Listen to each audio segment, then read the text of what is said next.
Greetings, brothers and sisters. Thank you so much for all your comments last week in our study. I really appreciated hearing them and seeing all the discussions going on.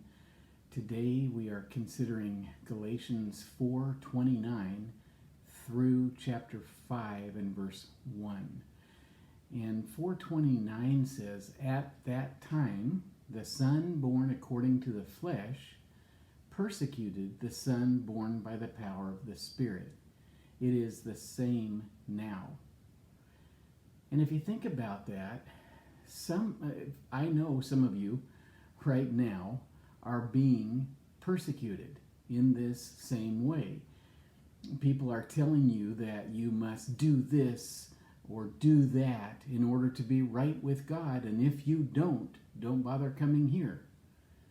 I know some of your stories, and I know this is a reality for you.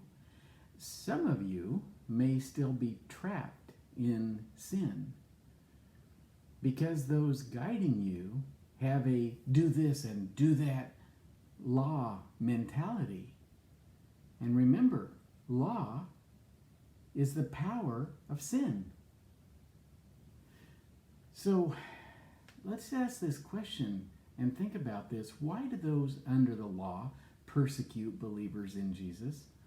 Why does this happen? Paul says, just like Ishmael persecuted Isaac, it's the same way now. Why? Why does this happen? And I think the passage tells us real clearly that when you put yourself under law, you are separate from Christ. You are severed or cut off from Christ, and you've fallen from grace. That's in Galatians 5 and verse 4. Now, maybe some of you remember, like I do, some of the old horror movies. I used to really love watching horror movies. And you would always see somebody walking around with no head, right? They were headless, maybe carrying it in their hand or something. And they were always killing somebody, so you had to watch out for the headless monster. And Paul says that's what it's like to be under the law. You who are trying to be justified by the law have been cut off from Christ, your head. You've been severed from the head. You've fallen away from grace if you want to be under law. So the people who have no grace, people who are severed from the head, always persecute others, and especially those who are under grace. The Pharisees of Jesus' day said that they were upholding the law when they persecuted Jesus. And that's the way it is today. Paul says that same spirit is in all who seek to be justified by the law. Just like when Ishmael persecuted Isaac, just like when the Pharisees persecuted Jesus, just like when Saul himself had persecuted the early church. Some of you today, because I know your stories, I know that you are experiencing this same type of oppression, same type of persecution. And they're doing it thinking that they're upholding the law. Now, what is the temptation for people who are experiencing this kind of persecution? Think about it. What is the temptation for them? Well, it's to go back. It's to submit, to put themselves under the law, to be circumcised, to keep the Sabbath, so that we can avoid the persecution.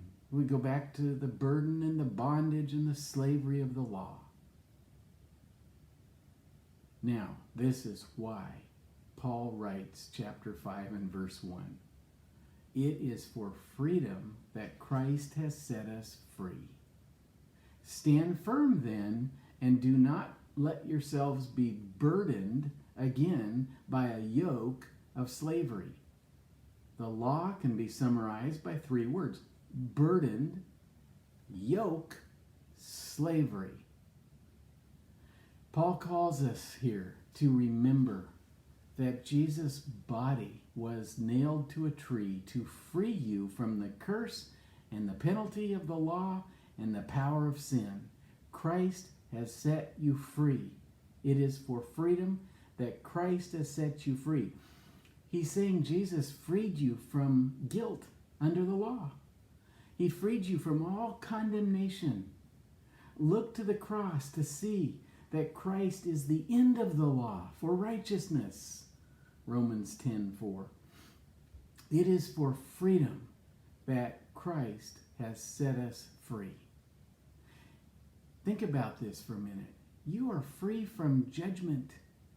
You're free from all condemnation. You are free from sin's power and penalty because Christ became sin for you and broke sin's power and took the punishment for it. You are free from guilt. Think about that. Because Jesus assumed all your guilt and he made it his own. You are free from striving to be accepted by keeping some standard of God. You know why? Jesus kept the standard, and you are accepted in him. You see, this is how Christ has made you free. Look at the perfect life of Jesus, which is credited now to you as if you'd lived it perfectly. Look at the substitutionary death of Jesus and see him making you free by his suffering, by his death. So what's the conclusion that you and I are to draw? Don't let yourself be burdened, weighed down, placed under the heavy weight of the law. Don't yet let yourself be yoked, joined together with the law.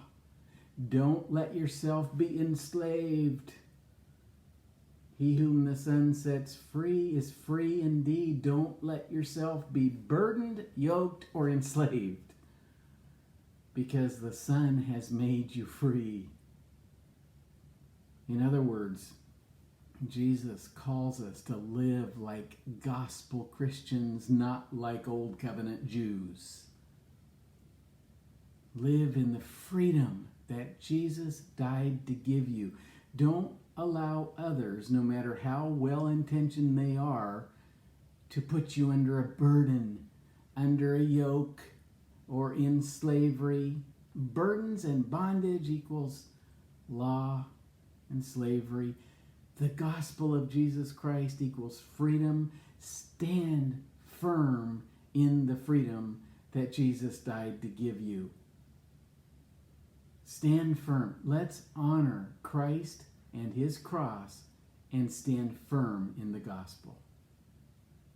Just share any thoughts you have about this teaching. I'd love to hear them, and I look forward to hearing from you.